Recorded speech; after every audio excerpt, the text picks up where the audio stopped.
Dave, for all the excitement of last weekend's cup tie, I guess the feeling from you was always that this weekend's game was always the bigger of the two. Is that fair to say? Yeah, absolutely. That still doesn't take away from the fact that last week was like I say, good opportunity, a good challenge.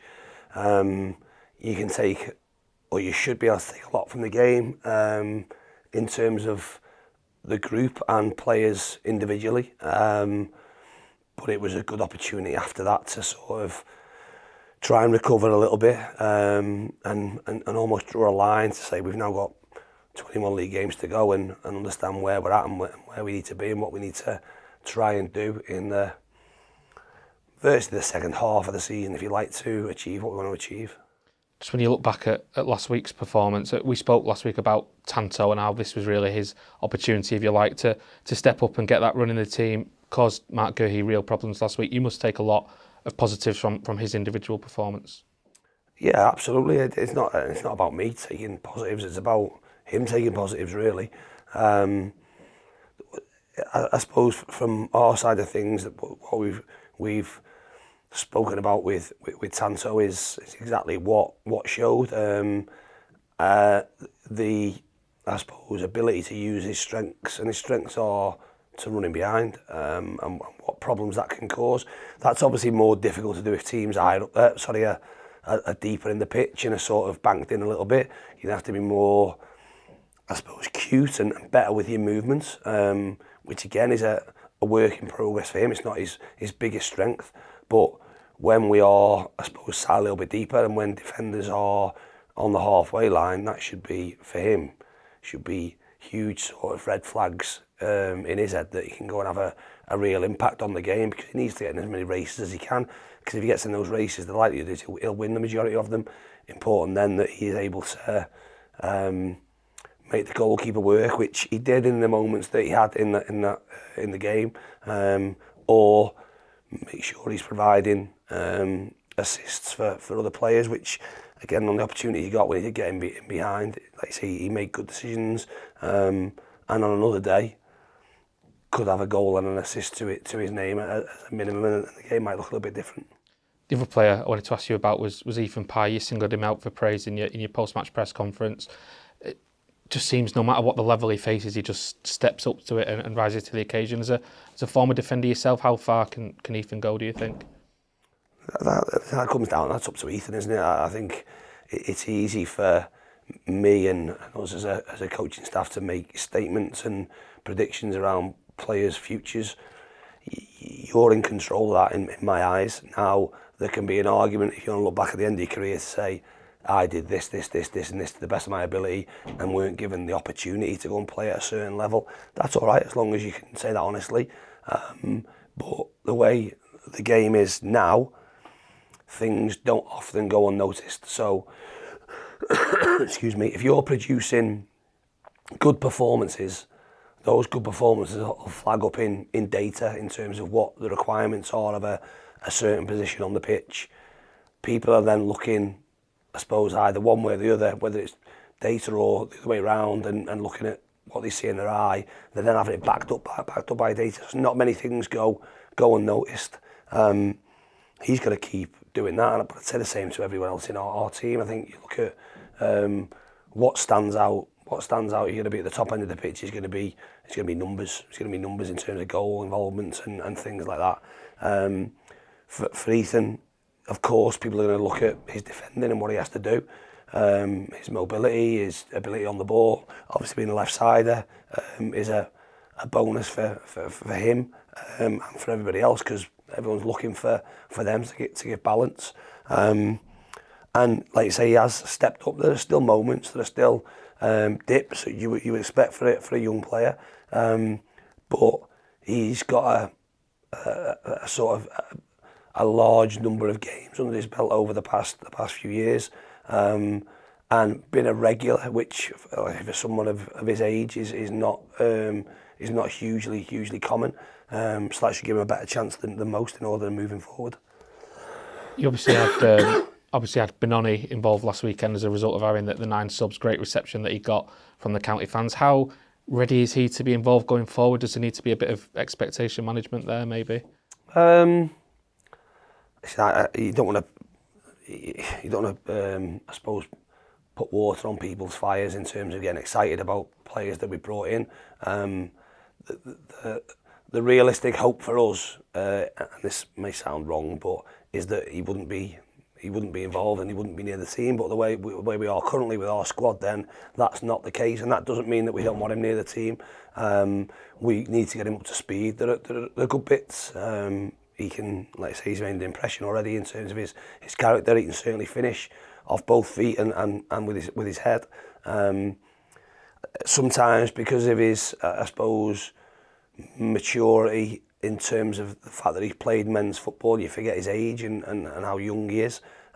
So we do need to be, again, patient with him. I get patience sometimes is difficult, but there could be an opportunity based around the current circumstances we have at the top end of the pitch and players we've got available and firing. So we'll just see how it goes. But again, things may change over the course of January with outs and ins, and that dynamic may change. But at the moment, we'll just run with it and take it on a game by game basis.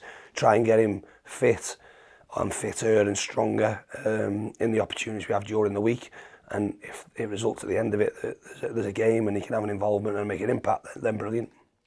As you said last week, 21 league games to focus on now, no distractions, no excuses. What are your targets now for the second half of the season? Is there a specific points target that you're working towards? There was a points target at the start of the season for us, and I suppose even from where we are now, with 21 games to go, we need to win more than 50% of them games. So that's again an ask in itself. But what I would say is that in every one of those games, you ask the question, are we capable of winning? Yeah, we're capable of winning every single game that we play. We've just got to make sure we produce. And if we produce to the best of our ability, then we'll have more than an equal chance of winning those games. It's not as easy as that, I get it. But we are really clear around what we need to do. We have a run of games in the next 3 weeks or so. But even beyond that, our next block of maybe 9 or 10 games bring challenges, as with everything, because as much as I'm saying we think we can win the games, I'm looking at it and going, that opposition can quite easily beat us as well. So a lot of games are a flip of a coin. But we see it as, like I said, big opportunity, and that will decide and define what we go and when we go into the final couple of months of the season looking to achieve. Again, it doesn't get any bigger and any tougher than Reading on Saturday.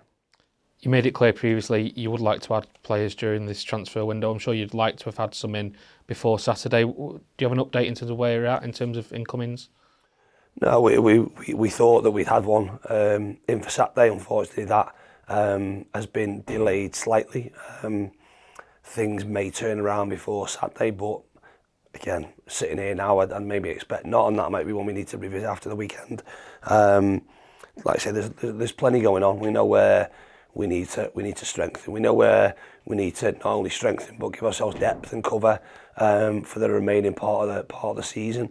And that will be a process that, as much as I'd love it to be done tomorrow and have the bodies in that I think we need and will make us better, the reality of that is that many of these things get left right until the last minute, and we have to be patient and look at it and say that unfortunately, although we'd like to have them bodies in, as long as we've got them bodies in by the end of January, granted we'll be, I think, maybe three league games moved on from where we are now, but that's the situation. We understand what this window brings.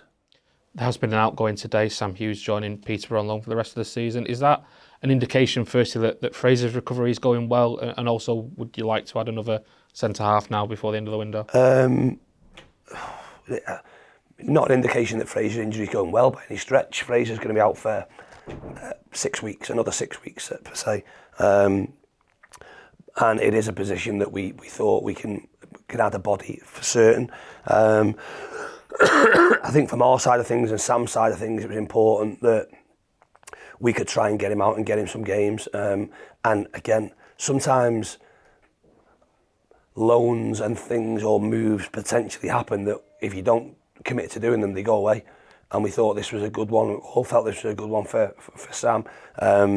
He needs to play. He's had a tough 6 months in terms of moving to the club. Some personal things. Obviously, moving back from Burton area into where his family are from, but not having a solid base at the moment, not having a house there.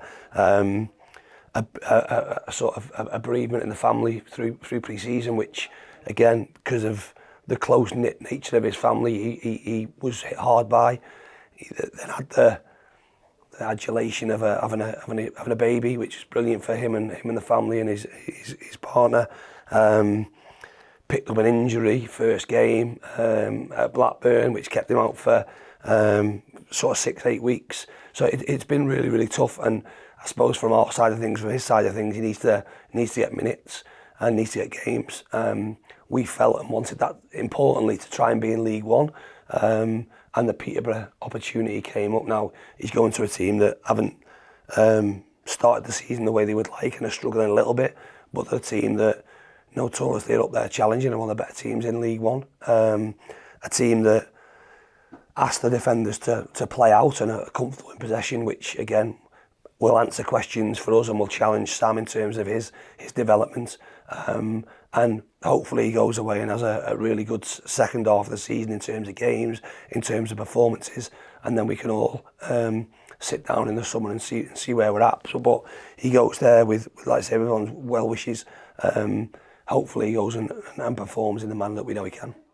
In terms of the injuries that you're dealing with right now that have certainly had an impact, who, if anyone, is close to a return over the next couple of weeks? Lewis Bates close, not this weekend, but the plan is for next weekend, so fingers crossed that's the case.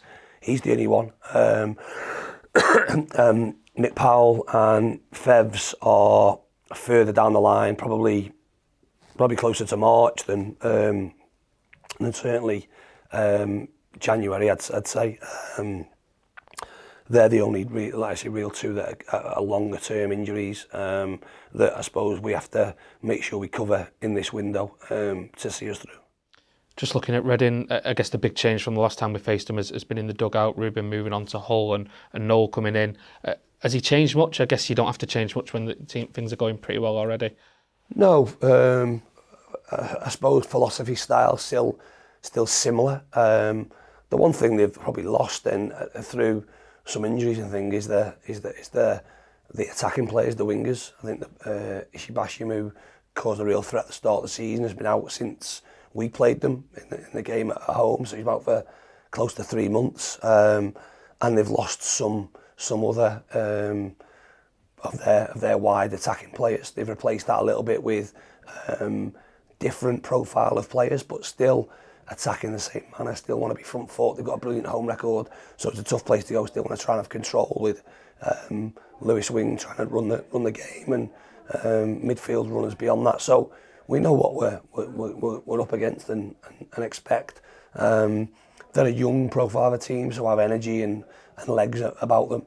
And we know it'll be a tough game. Obviously, the importance of the game with them being a place above us, but having a game in hand is makes the game a little bit more important. So start of the run of games for us that we know that we need to pick up points in, and we can have an impact from a direct opponent, if you like. So a game that we know will be a tough ask, but a game that we're going to look at in a really, really positive manner, looking to win.